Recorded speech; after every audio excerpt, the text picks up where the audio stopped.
안녕하십니까. 2월 13일 앞 김경국TV 시작하겠습니다. 설 명절이 지나면서 한동훈 비대위원장의 칼끝이 더 매서워지고 있습니다. 이재명 민주당 대표와 조국 전 법무부 장관을 향한 공격 강도가 훨씬 더 강해지고 있습니다. 한 위원장은 오늘 출근길에 기자들과의 일문일답 그리고 비대위 회의 모두 발언 등을 통해서 이재명 대표와 확실하게 각을 세웠습니다. 아마 앞으로 매일 이 대표의 문제점을 지적할 것인데 민주당과 이재명 대표 꽤 피곤해질 것으로 보입니다. 우선 민주당의 공천을 이재명 대표에 대한 방탄 공천으로 규정했습니다. 이재명 대표를 보호해줄 사람, 그리고 이재명 대표에게 조금이라도 도움이 되는 사람, 그러니까 총선 자체가 아니라 총선 이후의 내부 정치를 향한 공천과 정치를 하고 있다, 이런 지적입니다. 정확한 지적이죠. 지금 민주당이 친문계 핵심 인물들을 제거하려는 것은 모두 총선 이후를 겨냥하고 있기 때문이죠. 임종석 전 청와대 비서실장처럼 이재명 대표의 경쟁자가 될 수 있거나 또 이재명 대표가 감옥에 가지 않게 보호해주는 것에 대해서 쓴소리를 할 사람들, 이런 사람들은 누구의 눈치도 보지 않고 지금 잘라내는 뺄셈의 정치를 하고 있다는 것입니다. 그러면서 국민의힘 공천 기준을 설명했습니다. 한 위원장 본인에 대해 이익이 되는지는 전혀 따지지 않을 것이고 4월 10일 이후의 정치도 공천에서는 전혀 고려의 대상이 아니다, 이렇게 밝혔습니다. 오로지 국민에게 도움이 되고 총선에서 이기는 데 도움이 되는 명분 있는 사람을 무조건 공천하겠다고 얘기한 것입니다. 결국 민주당 이재명 대표와 민주당 공천과는 정반대로 한다는 얘기죠. 한 위원장은 또 자유우파 정당인 국민의힘의 유일한 기본 전제인 시장경제와 자유민주주의 기본 질서를 신봉하고 그것을 지키려 한다는 부분만 확고하다면 생각이 달라도 모두 수용하겠다, 포용하겠다, 이렇게 밝혔습니다. 그렇지만 한 위원장은 포용도 최소한의 기강을 전제로 한다. 쓴소리도 발전을 위한 쓴소리가 있을 수 있는데 그렇지 않은 소리도, 그러니까 감정적인 쓴소리도 있을 수 있다. 그런 부분은 구별될 것이다, 이렇게 얘기했습니다. 한 위원장이 특정인을 전제로 하는 게 아니라고 몇 차례나 언급했지만 결국 유승민 전 의원을 겨냥한 발언이 아니냐, 이런 해석이 뒤따르고 있습니다.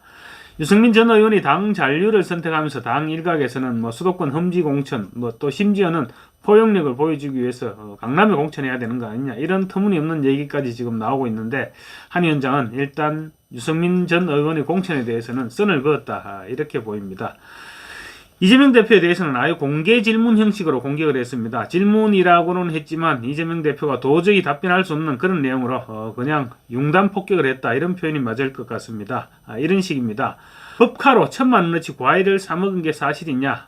과거에 방송에서 보니까 냉장고에 과일을 넣어놓고 꺼내 먹는 게 꿈이었다, 이렇게 얘기하던데 그래도 세금으로 그 소원을 이루면 안 되는 게 아니냐, 이런 식입니다. 또 과거에 보니까 명절 제사상도 법카로 준비했다던데 혹시 이번 명절 제사상도 법카로 준비했느냐? 또 명절 제사상을 과거에 법카로 준비했다는 것은 사실이냐? 이런 질문입니다. 그리고 부산에서 피습을 당하고 응급 헬기를 특혜로 탔는데 그 특혜를 본인이 결정한 것이 맞느냐? 이런 질문입니다. 이재명 대표가 가장 아플 수 있는 도덕적인 딜레마도 언급했습니다.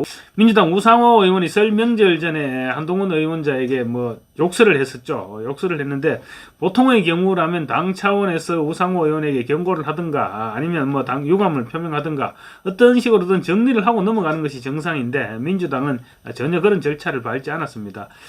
이 부분에 대해서 한동훈 위원장은 민주당이 그렇게 하지 못하는 이유가 혹시 이재명 대표의 욕설 수준보다 낮은 것들에 대해서는 사과할 수도 비판할 수도 없는 그런 딜레마에 빠진 것이 아니냐, 이런 지적도 했습니다. 공천에서도 이재명 대표가 빠져나갈 수 있도록 도덕성이나 이런 기준을 대폭 낮춰놨기 때문에 욕설 사과 정도는 아무렇지도 않게 넘어갈 수 있는 것이 지금 현재 민주당의 분위기이기도 합니다. 조국 전 장관이 비례정당을 창당하고 나서 국민들의 마음을 굉장히 불편하게 하고 있죠. 이 부분에 대해서도 한동훈 위원장이 문제를 지적했습니다. 정상적인 상황이면 조국 전 장관은 국회의원 배지를 달 수 없는 상황인 것은 분명하죠. 그런데 이재명 대표가 국민들은 자신의 표가 어떻게 활용되는지도 모르는 그런 연동형 비례대표제를 선택한 덕분에 배지를 노리고 있다, 이렇게 지적하고 있는 것입니다. 한 위원장은 조국 씨는 4월에 국회의원이 될 것이다. 조국 씨가 국회의원이 될 수 있는 선거제도가 국민의 의사를 반영할 수 있는 제도가 많습니까? 이렇게 물었습니다. 사실 민주당은 이재명 대표 때문에 공천 기준을 엄청나게 낮춰놨는데도 조국 전 장관은 그 기준으로도 공천장을 받기 어려운 것이 사실입니다. 그런 조국이 뒷구멍으로 비례정당을 창당하겠다고 하고, 또 문제는 조국이 국회의원 배지를 달 가능성이 지금 높아 보인다는 것이죠. 그런 부분에 대해서 국민들의 상실감이 지금 이만저만이 아닙니다. 제대로 된 선거를 한다면 조국 절대로 배지를 달 수 없는 게 정상이죠.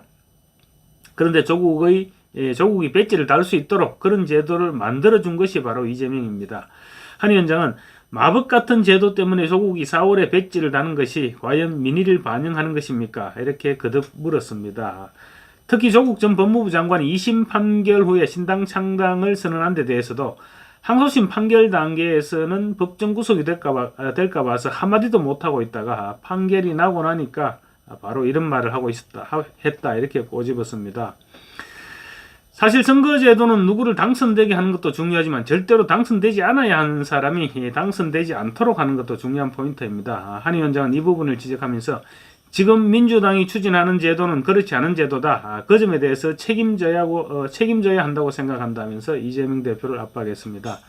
한 위원장은 특히 이재명 대표 옆에서 옹호하는 정치인들에 대해서 8.6 운동권도 있지만 경기 동부연합과 한 청년 세력들도 있다. 이 운동권 세력들은 과거 8.6 운동권보다 훨씬 친북적이고 훨씬 더 강한 세력이다. 이렇게 경고를 했습니다. 개혁신당과 관련해서는 정당은 지향점과 정체성이 같아야 하는데 신당은 정체성이 없고 배지를 다는 방법을 찾기 위해 모인 당이다. 이렇게 평가절하했습니다. 사실 개혁신당은 지금 4개 세력의 생각이 모여질 수가 없습니다. 그리고 생각을 모으겠다는 생각도 없어 보이는 그런 상황입니다.